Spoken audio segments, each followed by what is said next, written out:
And what happens is that once you get the contaminants in food products, even though that is often the source of where these children get, in fact, the more common transmission is from people to people. Lab-confirmed cases from the E. coli daycare outbreak in Calgary continued to rise Monday to 348, but some patients who were in hospital are heading home. 7 daycare facilities remain under full or partial closure orders issued by AHS on September 15th and 16th. Alberta Chief Medical Officer of Health Mark Joffe said the facilities had to close due to the outbreak spreading farther, adding the facilities were closing in an abundance of caution and would need to be cleaned and sanitized. In a statement Monday, Alberta Health Services says there's clear indications that the outbreak related to the initial exposure has peaked. AHS says initial results suggest these cases affecting additional daycare facilities are mostly cases of secondary transmission.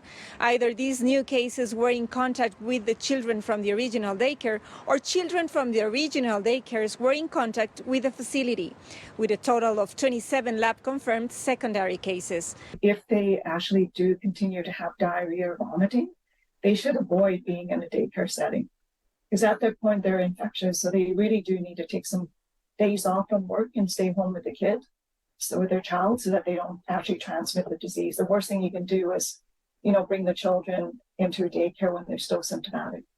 As of Monday, there are 9 patients receiving care in hospital. All these patients having hemolytic uremic syndrome, a complication affecting the blood and kidneys, with 3 children on dialysis. NDP opposition critic for childcare, Child and Family Services, calling for an immediate independent public inquiry to provide answers to the impacted families. They feel insulted by the lack of compassion and leadership shown by the UCP government. And they don't feel assured that there will be any proper accountability or transparency, or that the necessary changes will be made. On Friday, Premier Daniel Smith said the government of Alberta will get to the bottom of this. Meanwhile, AHS continues conducting a thorough investigation. In Calgary, Silvia Naranjo, City News.